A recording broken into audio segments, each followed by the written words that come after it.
However, I'm a libertarian who's of the opinion that yes, you have the choice to do what you want with your body, but that's another life. So that is not your choice to take away somebody else's. That's what I mean. And see, I'm the opposite, it's your body. I don't take a fetus as alive. So you can see like two different ends of the spectrum. Yeah. Hey, Donnie, you gotta know this song. I'm kind of somewhere in the middle. Like, I believe that, like, I am against abortion, like, personally, but, like, I want her.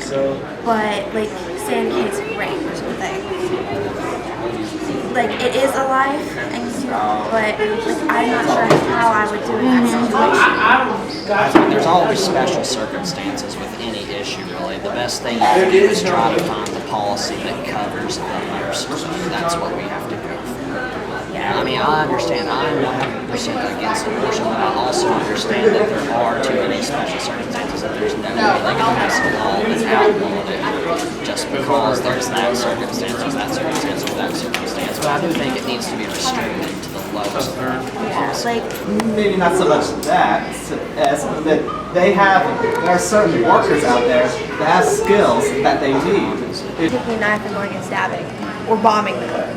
Or, I mean, just because you take away guns doesn't mean there's going to be any less deaths. Use a pencil if I want to.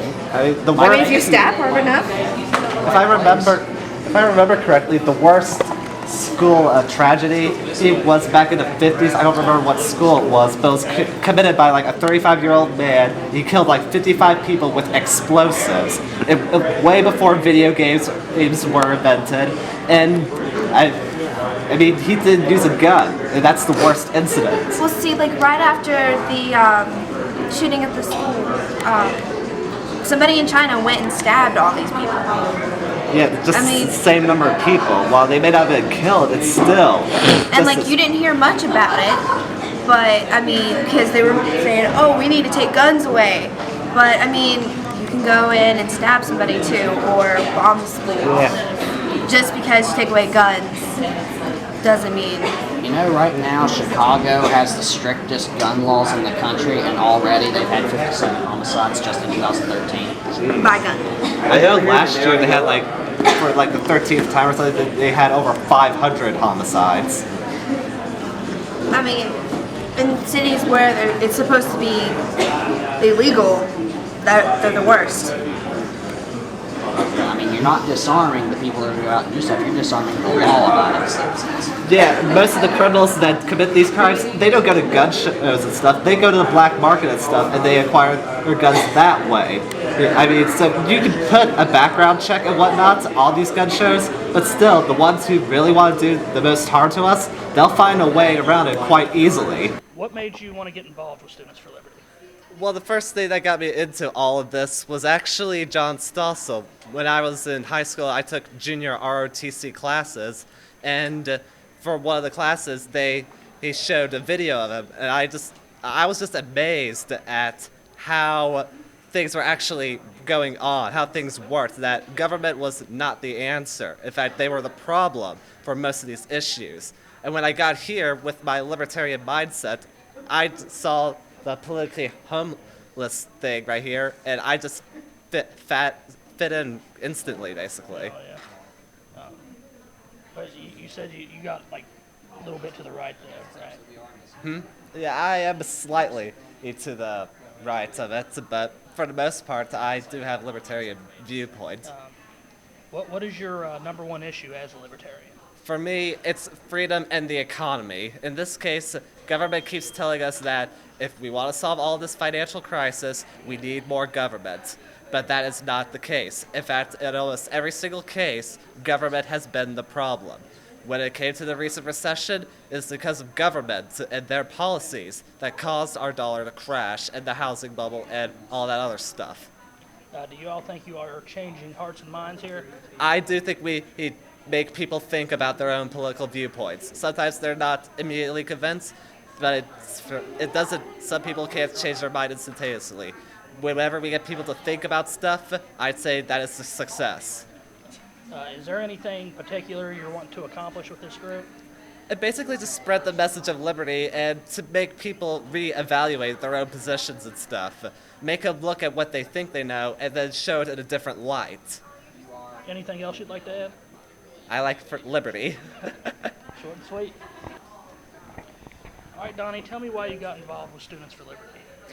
Well, I got involved with Students for Liberty one day at Concord University. I was walking down, actually right through here at the Student Center, and I saw the table that was called Operation Politically Homeless, which is what we're actually doing here today to draw some more recruits in. And what you do is you go up to this chart and they tell you where you fall on the scale, and I expected at the time I was going to fall under the Republican side because I thought, well, there's Republican and there's Democrat. And then when I took the test, I found out that I was actually very far up on the libertarian part. So I thought, wow, what's this all about? So I started doing my research, and I took some information they had, and I thought, well, this is the group for me. So I signed up, and now I'm the president. Right on. What is your number one issue as a libertarian? My number one issue is our financial system, the Federal Reserve System. I think we need to do away with it, and we need to increase the value of our dollar. That's my number one concern. And how do you think the modern libertarian movement is doing in West Virginia? Do you think they're gaining steam? Well, I think there's definitely a lot of room for improvement. Libertarians actually ran a candidate for governor named Dr. David Moran this past election, and he got 1% of the total vote in West Virginia's election, and that's actually enough to get us on the ballot, the Libertarian Party that is, on the ballot for the next major election. So it's good that the names of the candidates that we're fielding will still be on the ballot, but I think there's a lot of room for improvement with 1%. We need to be looking more to 100%. What all are you planning to do this semester with Students for Liberty? Well, usually fall semesters are the semesters that we have a lot more to do. The spring semesters, it's just trying to get recruits for next semester for, bigger things. But some of the activities we're doing, we take Students for Liberty bowling trips just for fun. We also do the politically homeless table. We are thinking about making contributions to I can't think of what it's called now, One Can a Week, a new program that some of the classes are starting up. And basically what that means is we donate food and it goes down to a local homeless shelter. And we do that because we're very big with volunteerism, which is a very strong libertarian thing. We feel that if we do things voluntarily, the government doesn't have to do it for somebody, and that's one less power that we have to give to the government. Since you've been president for Students for Liberty, have you seen interest increase or diminish? So far it has increased by, I believe, 5 members. We usually don't get 100% at meetings because, everybody's got different things going on, but on paper we've increased by 5 members since I've taken office. Anything you feel you need to add? America. All right.